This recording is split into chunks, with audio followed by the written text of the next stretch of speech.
I am the Executive Director of the Center for Entrepreneurship at Montclair State. I am so pleased to partner with Jason Gleason from the Montclair Center BID and also Petya Morizot from DesignShed, the organization that puts on Montclair Design Week, to bring some of our local businesses in Montclair some resources. If you joined us last week for our discussion on state and federal aid, thanks for coming back to us. I also wanted to let folks know we are going to give a quick overview of our session here. Somebody is having trouble hearing me, but hopefully others can hear me. In the middle of your Zoom screen on the bottom, there is a button that says chat. We are going to use the chat feature to surface questions during this call. So I would ask you to stay on mute and also reduce your video. Our panelists, as they join the conversation, are going to turn on their video so you can see them, and use the chat feature to ask questions. You'll have the ability to show a question to everyone. There's also a drop-down box where you could ask to individual participants on the call, me, Carley Garcia, or Jason Gleason, or Petya, or anyone else. So let's get started. Today is about rent and overhead relief during this moment that we're in. Some innovative ideas that have been already sort of in the works in our own community. We are going to hear from business leaders and also perspective from Montclairians in town. I'm going to facilitate. I wanted to quickly share with you some of the pre-reading and some of the been circulated prior to this call.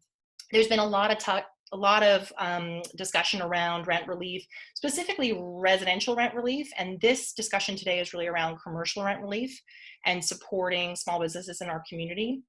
Some of the pre-reading that I sent out, that the BID posted was actually Wall Street Journal pieces. I'm not sure if everyone had access. I know it's behind a paywall, but some of the pre-reading sent today was around one landlord in particular, Dave Placek, will be joining us later in this Zoom to talk about his perspective and what he's doing for tenants. He was profiled this past weekend by Governor Murphy for some of the innovative things that he's doing here in our community. I also shared on Friday, Assemblywoman Brittany Timberlake introduced a rent relief and mortgage forbearance bill in the New Jersey legislature. It now has a companion bill in the Senate, which means that it's moving toward review, and it includes commercial rent relief. So we actually reached out to her office to join. They have voting this afternoon. They're unable to join, but any questions that come up specifically around that particular piece of legislation, we'll make sure to bubble up and try to get answers to. I was also looking for a copy of the bill, which now I have, so I can share that in follow-up if folks are interested. So let's get started. I wanted to just quickly introduce everybody on the call. We're going to begin with the founder and owner of Joyist, which is an organic functional foods cafe in Upper Montclair, Kacy Erdelyi, who is with us on the line. I would ask her to come off of muted video so that we can see her. There she is. Kacy and I have known each other a long time. If you've had a chance to go into Joyist and try one of her amazing bowls or amazing lattes or anything else that she serves, you'll know that she's, not just created a cafe in Montclair, but also community, a place for community. Kacy also runs a entrepreneurial meetup for female business owners and others. So I wanted to chat first with Kacy about sort of one, if you'd give us just what your business does, and then also, your response to this moment, sort of what you did initially and where you're at right now. And then I want to talk with you a little bit about how you approached your landlord too, because I think that that's really interesting to folks. So Kacy, give us quickly an overview of your business and your offerings. Sure. Hi. Right. So before March, my business was an organic functional foods cafe, as Carley said, which basically means that we sell food that's not just healthy in terms of it doesn't have bad stuff in it, but the idea is that everything you eat or drink from our cafe is going to add some value to you.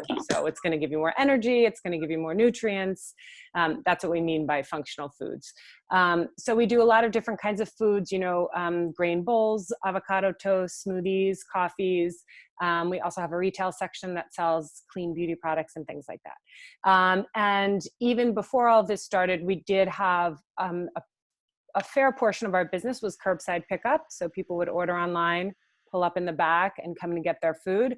And also we had recently launched a delivery platform. So we already had those things in place. So to answer your question, Carly, when this first started, we were fairly well positioned in terms of food service outfits to weather this storm. At least that's what I thought, right? So first of all, I thought, okay, great. No one's commuting into the city anymore. We just doubled our customer base. That's fantastic, right? And like I said, because we weren't people, it's sort of set up like a coffee shop, like people can eat in the store. But often they don't. So we were already set up for takeout to be successful. And we already had our platform for online ordering and even delivery and curbside in place. So we didn't have to invent those things. So, I thought we were going to be okay. And then, we were trying to optimize even within that new reality. So we said, okay, kids are home for lunch now. So let's sell box schools, kid lunches, and we'll charge only $5 for them. So you don't have to break the bank ordering lunch for your whole family. And then we'll make a small donation to Tony's Kitchen for every one of those sold. Like we were trying to work with everything that was currently going on in our town and find ways to increase revenue.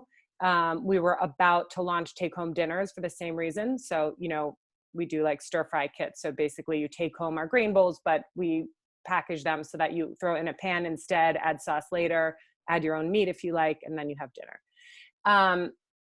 But after about a week of that, so around March 20th, I started to hear of businesses closing. And my mentor, I use that word loosely. I've never formally asked her to be my mentor, but she's one of the smartest women I know. And I always ask for her advice. Jody Dawson, one of the owners of Java Love, told me that Friday, the 20th of March, that they were going to shut their doors. And I was like, you're crazy. We still have plenty of business. I still have customers. Like, I can't imagine ever doing this. And then by 2 days later, I was seeing what she meant, which was the news was getting scarier. I was getting more worried about just health and safety risks. And business was dropping precipitously. I mean, it wasn't like slow. It was like everything was fine. Everything was fine. Oh, things are a little weird. Oh my God, we don't have any customers. So we were at that point around the 22nd of March, I think we were at like 50% of what our revenue should have been. And for those of you in the restaurant world, margins are notoriously so slim anyway, that when you remove 50% of the revenue, the adjustments to save that money are not easy to make, So the options were basically like, do I just keep trying to figure out how to make a model work with this revenue by cutting staff, maybe changing the menu to higher margin items, maybe removing some of the labor required because all of our stuff's very labor intensive, or do I just shut my doors? And as an entrepreneur, I'm sure many people on the call can identify with this. It felt natural to just continue because that's what you do every day. You wake up and you're like, wow, this isn't quite working. How do I fix it? How do I make this better? How do I make more profit? How do I grow? That's an everyday challenge. So it felt very natural to just be like, okay, here's the new reality. How am I going to fix it? What am I going to do? What are my ideas? And my mind's racing with all the possibilities of takeout and delivery and grocery sales and this and that. But I ended up calling in everyone that I know. I have a board of advisors because we hope to expand one day. So we sort of built ourselves as a larger company. And, a lot of them have a lot of experience in restaurants. And I called on all of them and they all said, you got to shut down. You have to basically, any time it's going to take you to figure out how to make this new revenue work and this new model work in this new world is just going to cost you money. And maybe you'll figure it out. You probably will. But how long is it going to take you to figure it out? And how much money are you going to spend trying to figure it out? And actually, you're going to need the money when you open back up, because opening back up, as we're seeing now, isn't going to be that clean either, right? So anything you have, you need to basically, what I like to think of it as like, you need to freeze time, stop money coming in, stop money going out, as much as you possibly can. and act like this time just doesn't exist, so that when you start again, you have any reserves of your money or your patience or your like inventiveness left to figure out how to open once things are semi over. Wow. Montclairians helping Montclairians. I love that you mentioned Jody from Java Love. I didn't even know that you guys supported each other in that way. Tell us a little bit about the way you approached your landlord when you realized that you needed to explore rent abatement.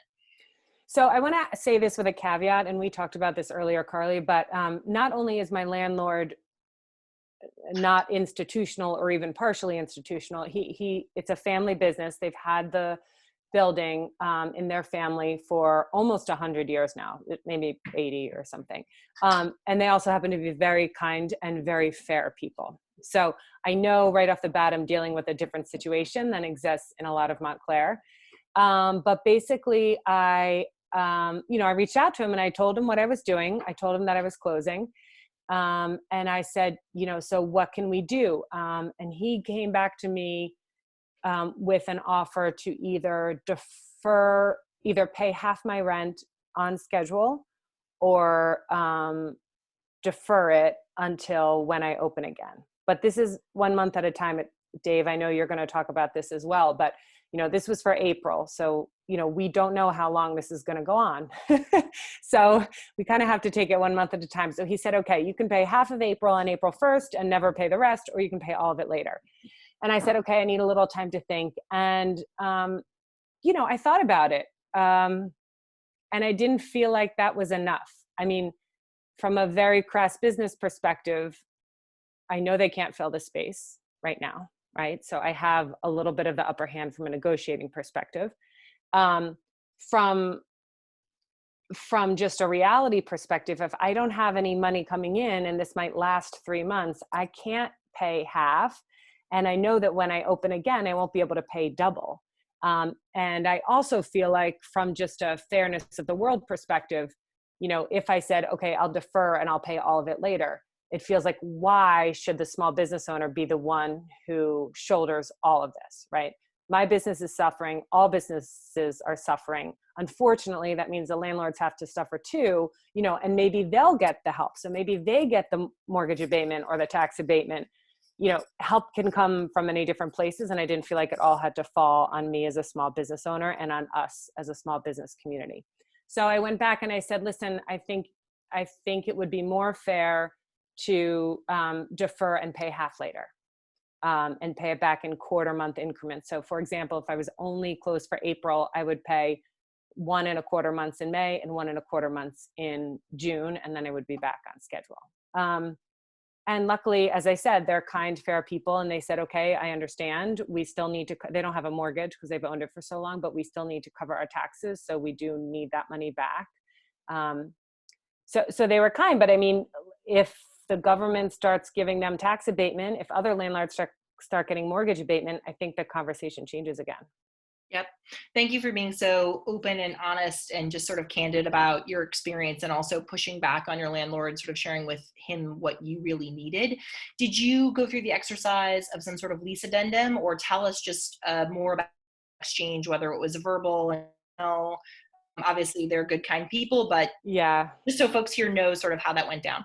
Yeah, I mean, again, I'm probably naive in this respect because we've had such a good relationship. And the example is a month after I signed the lease, the air conditioning broke down, which on the lease was my responsibility. And it was going to cost $9,000 to replace, and they paid $6,000 of it just because they felt it was unfair, right? They're just honest people. So no, I did not do anything official, but it was over email. So I do have it in writing. Great. And then tell us a little bit about your employees. I've been open with folks in our community. Joyist has not only hired Montclair State students, but also hired our students to learn the business of a startup. Tell us about sort of that takeout phase, kind of changing what your employees do. And then now in this moment where clearly the cafe you hope to open again, what's that sort of overhead thought process, but also communication to the people that work for you? Yeah. Staying open was really stressful because I didn't want anyone to feel like the fact that I remained open was forcing them to put themselves at risk. Um, I actually held a Zoom team meeting right at the start of that, just to tell them very clearly, it is everyone's individual decision. I can't tell you if a paycheck is more important in your life right now, or keeping risk at bay is more important in your life right now.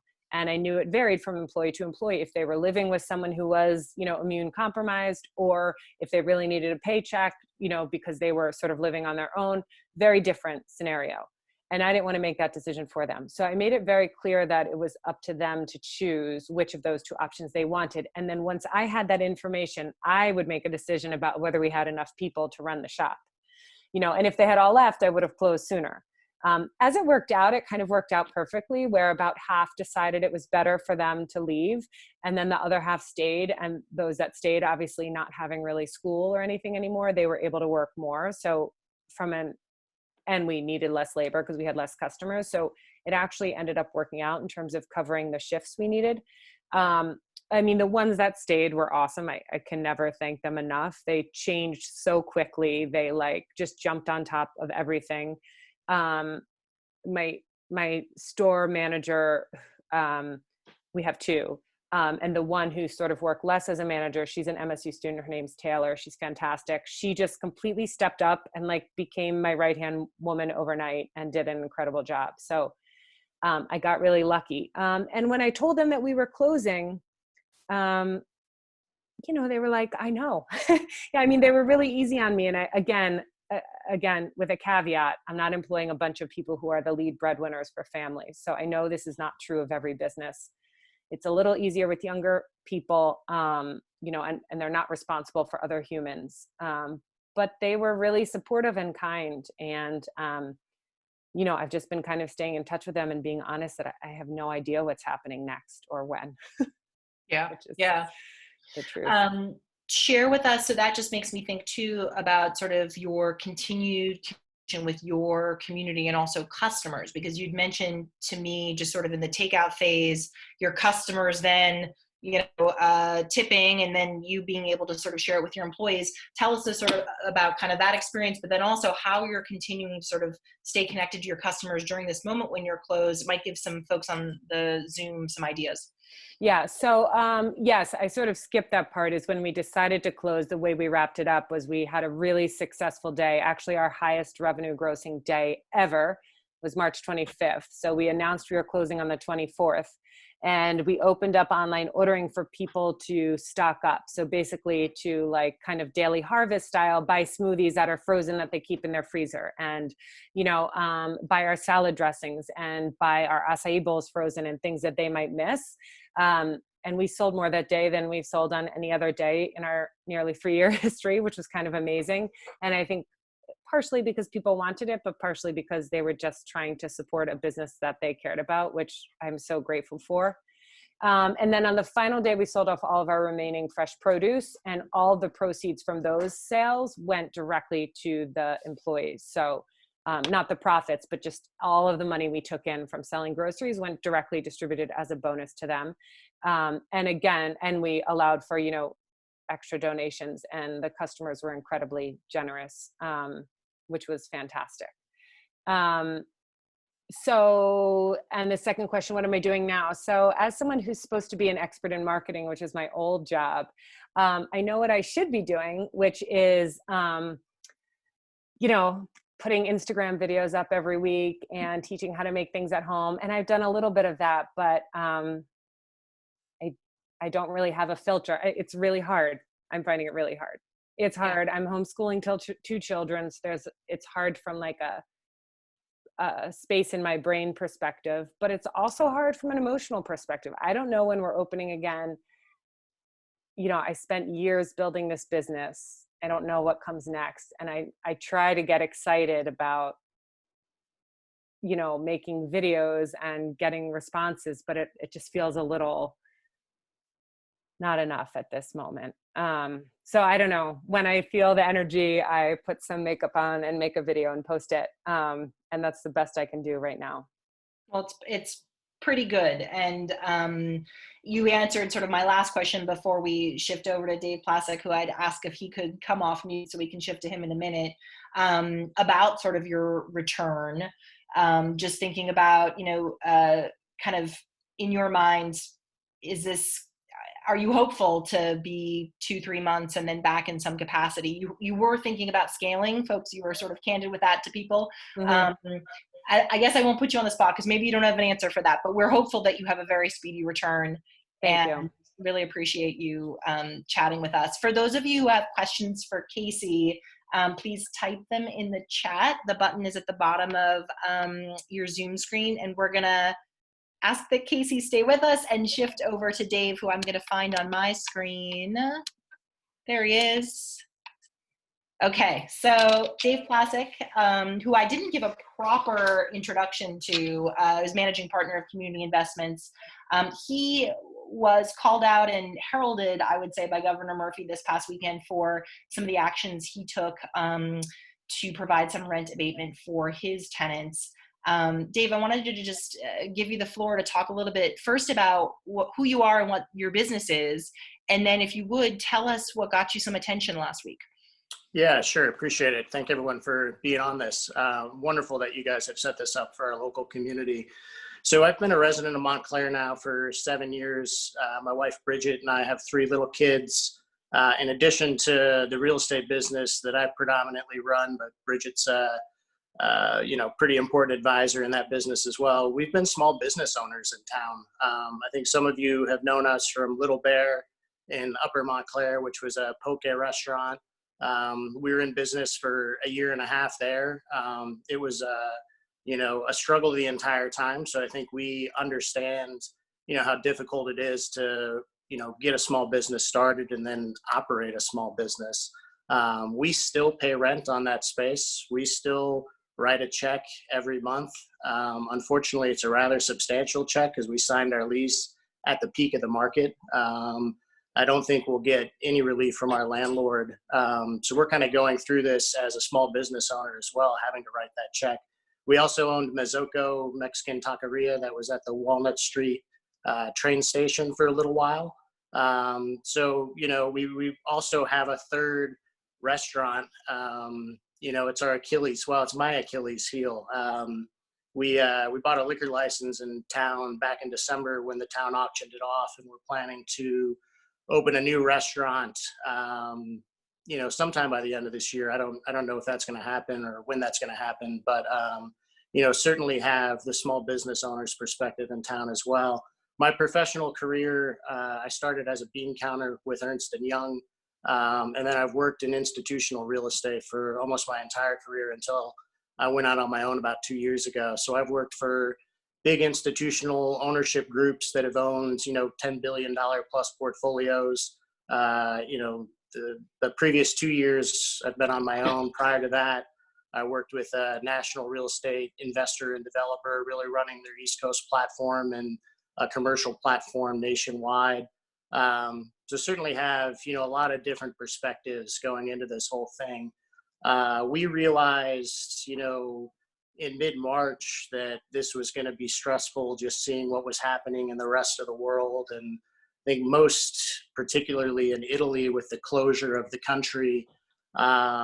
So we just thought it would be nice to eliminate stress. We personally know how stressful it is just living paycheck to paycheck, or maybe you've got a month or two's worth of savings, and all the uncertainty surrounding the pandemic. Nobody knows anything. I mean, you watch TV and they're trying to compare it to this or compare it to that, or is it going to end up like this? Nobody really knows. We're in uncharted territory in a number of ways. So it was a very easy decision. We were in, fortunately, a financial position where we could afford this option to our tenants, and just figured, hey, let's eliminate this component of stress and waive rent for April and May.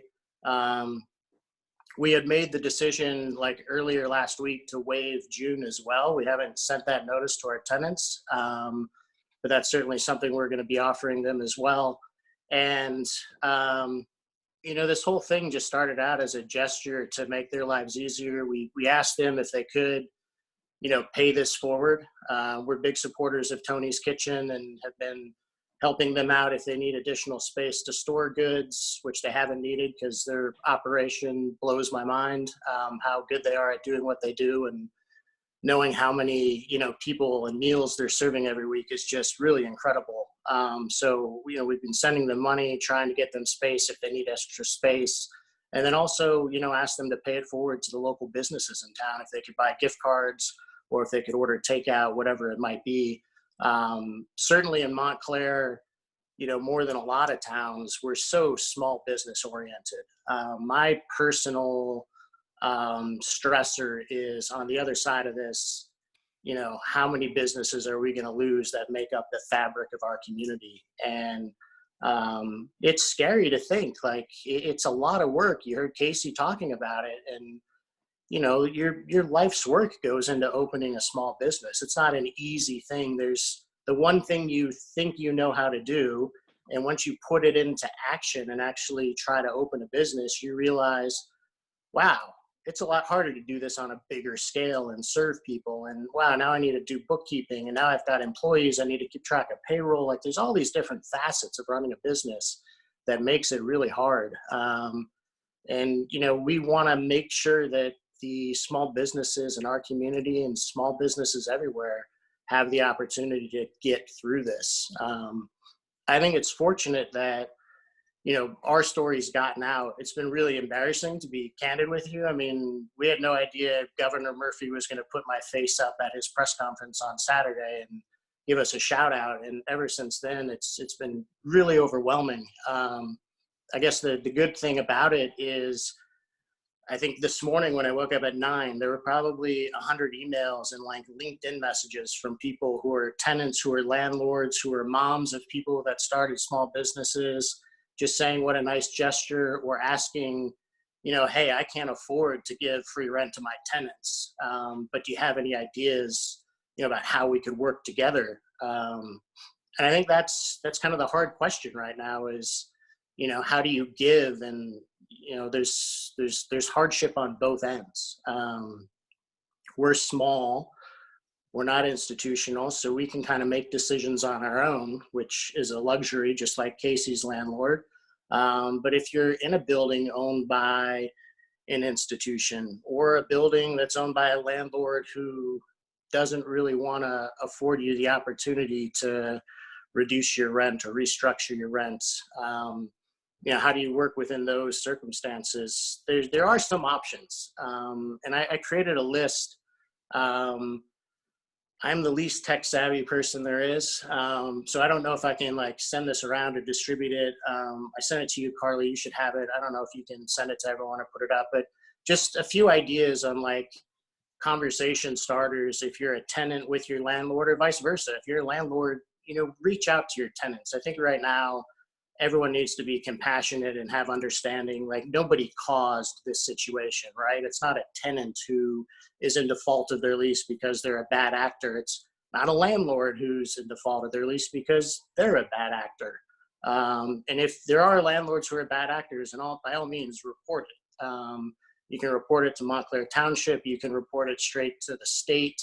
The Department of Consumer Affairs wants to learn about all this stuff and squash it. But a couple of ideas that you can use as these conversation starters are, if you have a security deposit that's being held by your landlord,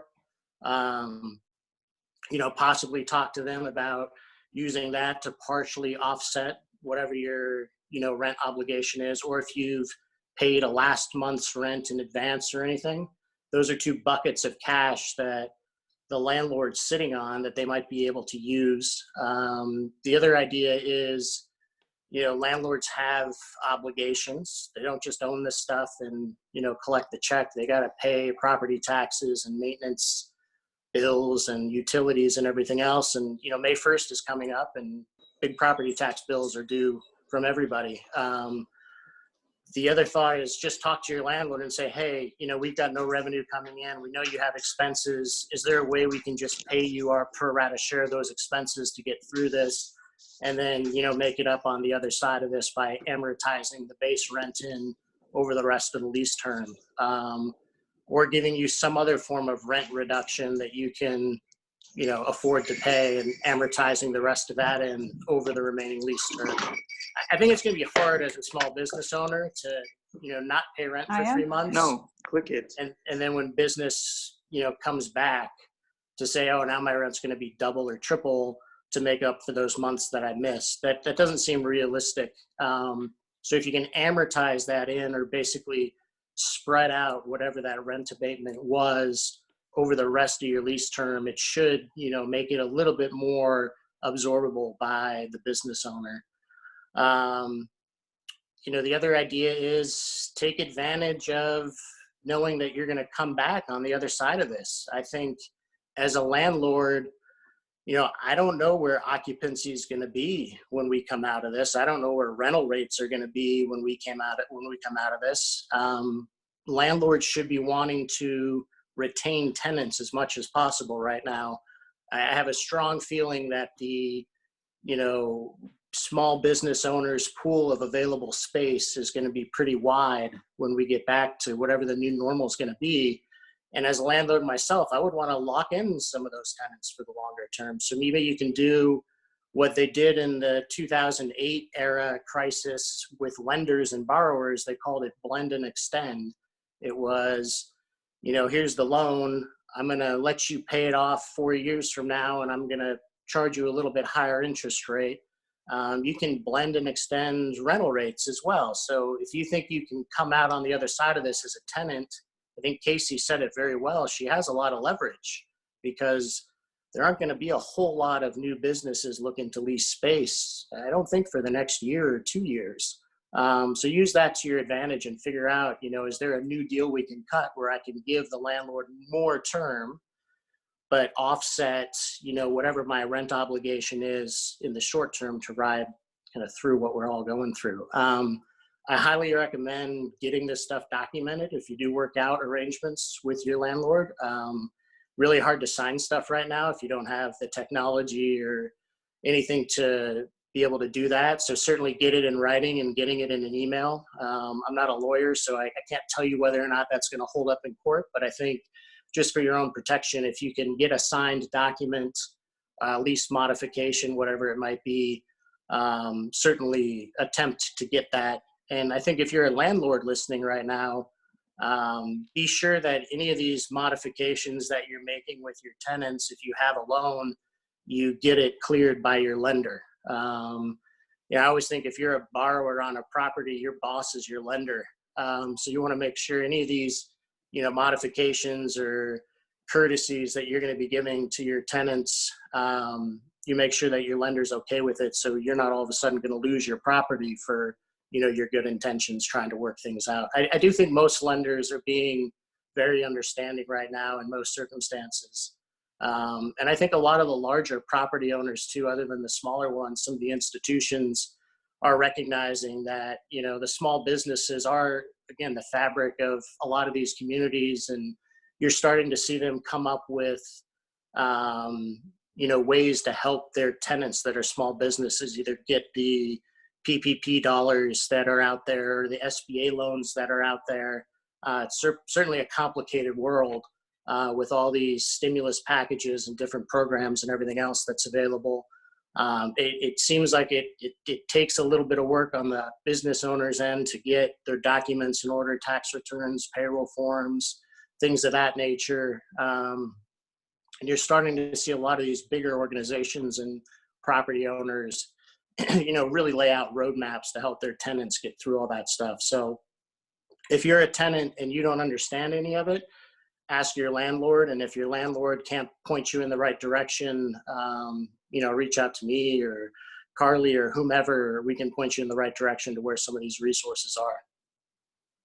Dave, really helpful. And so at the beginning of your talk, you mentioned you hadn't announced to tenants that you were also waiving June. I think people now know that for you sharing it with us. So thank you for that. And you mentioned also too, sort of the critical nature of May 1st. You had said at the beginning of the call, or sort of before everyone else joined, that in some ways, April 1st was kind of an easier date. May 1st is going to be a much harder date because now we have had business interrupted for that much longer. So April, May, and June being able to waive for your tenants is really tremendous.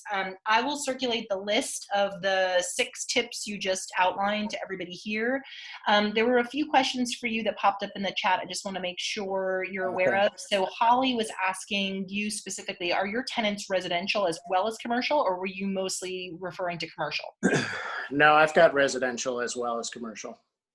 And so have you extended this to residential too? Oh yeah. Wow. Yeah. And we, honestly, it was just, it felt like for us, it's something that we could afford to do.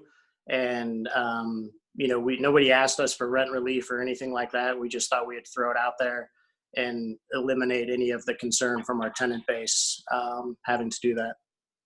Wow. Okay. One other question from Carmela around, I'm just losing it. The security deposit not legally being allowed to be used for rent. Can you comment on that? Have you heard that from other landlords? I think talk to your attorney. I can certainly ask my counsel what their thoughts are, but I think we're in an unprecedented period in, landlord-tenant relationships. And I think if it's documented that your security deposit is going to be released for use towards rent, you should be okay. Again, check with a lawyer on that. But I think, most definitely if it's listed in the lease as a security deposit, you're going to need to amend the lease to release it as a security deposit and be applicable towards rent. I think that should be legally permissible if it's documented as such. But again, check with an attorney if you have any questions or concerns on that. Okay, great. Thank you. I'm going to ask Kacy to come off mute because a couple of these questions are for her as well. One question was around, what about rent graduating up from a reduced point after opening? Kacy, I'm forgetting if that is a component of what you ended up with your landlord, or was it something you discussed? No, I mean, it's a fair question. I think the premise that Paul is talking about is right, which is business is going to be worse when we reopen. Maybe for like a year. I don't know how long. If what's happening in China is any indication, we're still going to have to figure out a new model if we want to open again, because the restaurants are not going to be the same as they were before. So yeah, I mean, ideally you'd open back up and pay less, or at least the same amount, definitely not more. And I think it just depends how long it lasts. But I mean, Dave said the right thing, which is to amortize, if you can take the amount that you've given up and at least spread it out over the rest of your lease, it's going to end up adding a very little bit to every single month, depending on how long your lease is. So, I mean, I think that's the best approach. It just depends. Maybe when you open back up, you have to take another month of abatement just to get back off your feet and then spread it out after that. It's just so hard to know how long it's going to be and what's going to happen. The unknowns are amazing. Yeah, it's crazy. And I mean, opening back up is just such a can of worms that I can't even think about it. I mean, I don't even understand what world I will be opening into and how I'm supposed to make money in that world when I could barely make money in the regular world. Yeah, what's interesting with restaurants is you hear everyone talking about how when we get back to being able to reduce the social distancing aspect of things, restaurants can operate at 50% capacity. Well, if you've ever been close to owning, operating, understanding how the restaurant business works, it's like the last 10 or 20 covers of the night is where you make your money.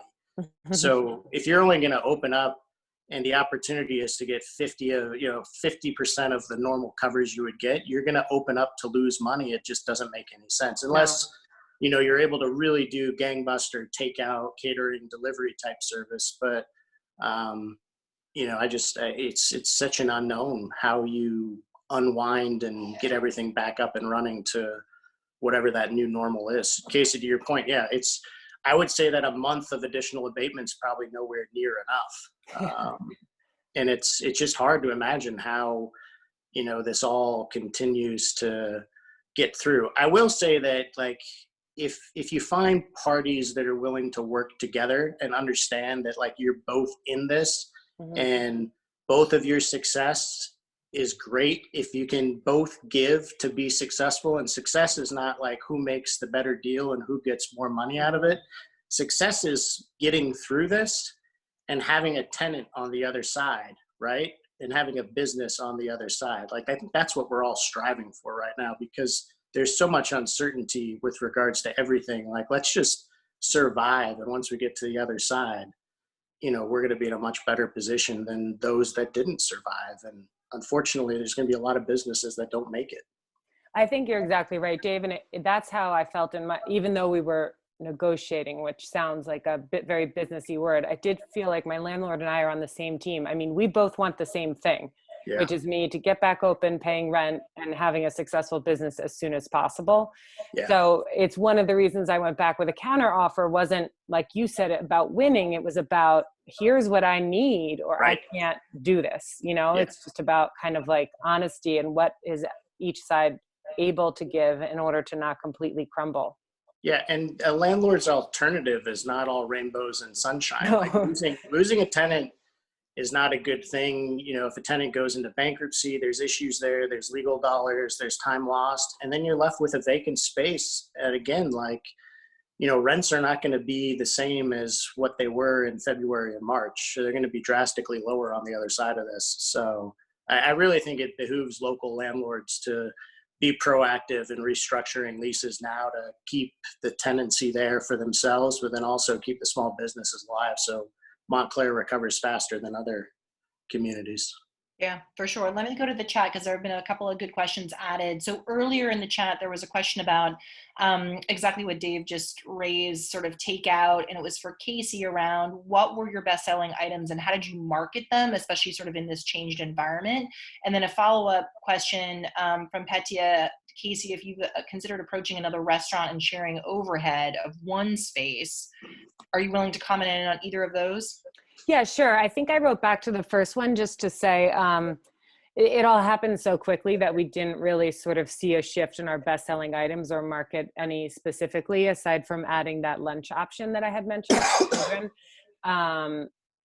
So that didn't really change that much because it was all in the course of like a 2-week time period. In terms of sharing the overhead, I mean, this opens up what I feel is the topic of a whole, and I see Holly is asking about that too. How do we make it through this? I mean, a whole nother topic of conversation, which Dave and I think are sort of touching on in terms of what world we open into. But it's like, are there models that are going to work in the new reality? Of course. Like, there's always a solution, you know, create a marketplace where different stalls share overhead, you know, cut my menu in half and, you know, share my space and cut my staff in half and be only lunch takeout. There's definitely business model options that could succeed in any circumstance. And there will be businesses that succeed in any circumstance. Personally, I'm feeling like I just spent 2 years figuring out a business model. Yeah. I lost money for 2.5 years. Finally got it figured out. And then the virus happened. And so, you know, do I want to figure out yet another business model for another year of putting my own money and life into it? I'm not sure. Mm-hmm. So yes, yeah, we could do something like that. I think there's a lot of options out there, but I don't know. It's just, it's tough. Who is going to have the patience and the drive and the money you know, to figure out yet another new business. Yep. Okay. So pivoting a little bit back to Dave, there was a question specifically around state grants or programs for landlords. Has that come on your radar, Dave? I mean, I talked about the SBA loans, some of the PPP stuff. Anything new that you think is worth looking into from a landlord perspective? I don't think, and there's so much information that's coming out every day. I can't say for certain if there is or there isn't. I think right now the majority of the programming that's out there is geared towards the tenancy or the small businesses. I think as a landlord, you probably should review what is available so you can have that information for your tenants. It would be great for all the small businesses in town, if they haven't already, to apply for the SBA economic impact loans and for the PPP loans. New Jersey has some state grants that it's opened up as well. I think some of those applications went live this morning or yesterday morning. My understanding is they already have like 1,000 times more applications than they do dollars to go around. I'm a big believer there's going to be more stimulus packages that come out both at the federal and state level, potentially even locally. I mean, we'll see what happens here with politics locally, but there's going to be a need for fiscal stimulus for small businesses in Montclair that they might not be getting because the state is just getting so many applications from everybody else. So economic development is going to be a huge hot button issue for the rest of 2020. And how do we get people like Kacy who are feeling a bit demoralized? You did it right, though. I mean, it sounds like you lost money, you put your heart into it, and you were probably a year away from breaking even and making money, which is fantastic. But yeah, it's frustrating when you lose all this time and money and everything else for something that is not your fault. I mean, it's incredibly frustrating. Yeah. We have about 10 minutes left, so I want to encourage folks to add questions for both Kacy and Dave to the chat, but I have one more specifically.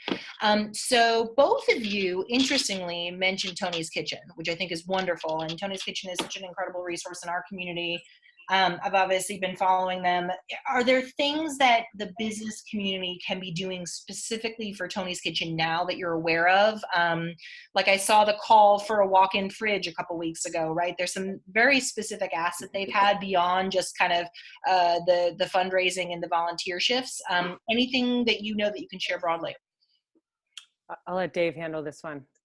Yeah, the last I heard from Ann, I think it was this weekend, she did need walk-in space. She got that problem solved before she actually needed it. They just got a portable refrigerated trailer dropped off last week and hooked up, so they're good on refrigerated space. I think they've got themselves set up for volunteer shifts that are tented and socially distanced and isolated and things of that nature. I haven't connected with her in the last few days. I think certainly anybody who can write a check, I think that's always needed. 2 weeks ago, I think she was saying they were doing like 12,000 meals a week. And I think that was up from 4,000, which was like their typical weekly production. And that was 2 weeks ago. I mean, I can only imagine that number has grown by the thousands this week and will certainly grow by the thousands as time passes.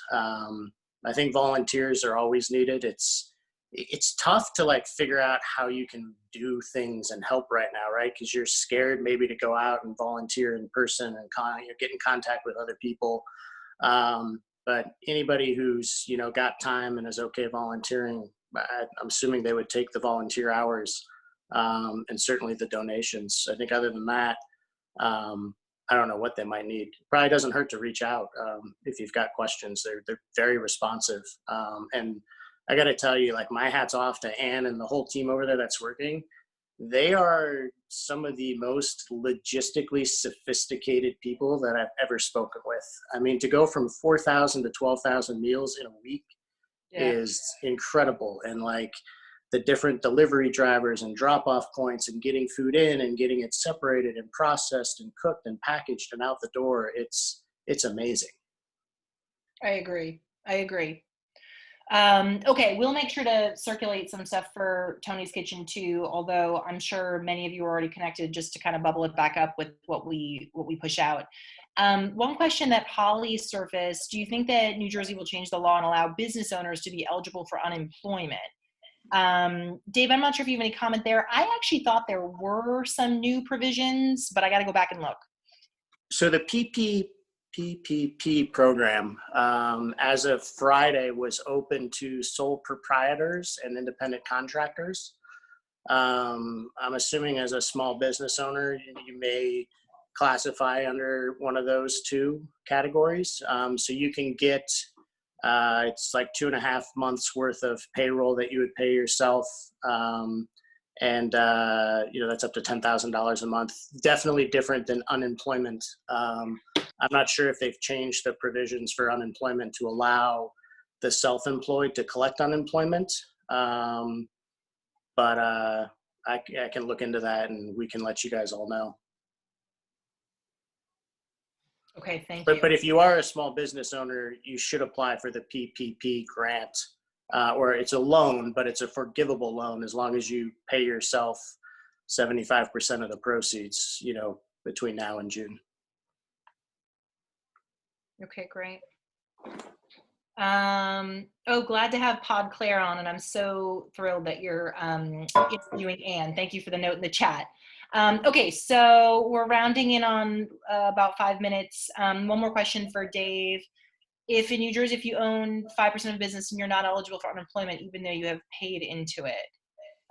Okay, we can provide some of these clarifying questions and answers on the PPP when we circulate it after the fact. I think, I think just in terms of a, kind of a closing question from me, unless others pop up on the chat, I think, Dave and Kacy both kind of alluded to, the landscape of our town and how it might look after this. And I think just sort of the call to shop local. I came to Montclair 11 years ago. I mentioned last week, my husband grew up here. And I think one of the most remarkable components of this town is the independent businesses that are on our streets. And I remember my very first visit to Montclair was after 9/11, and people were shopping local. And so we're going to be in another moment where that's going to be incredibly important. And I think any other ideas that all of you have to be able to support our business community.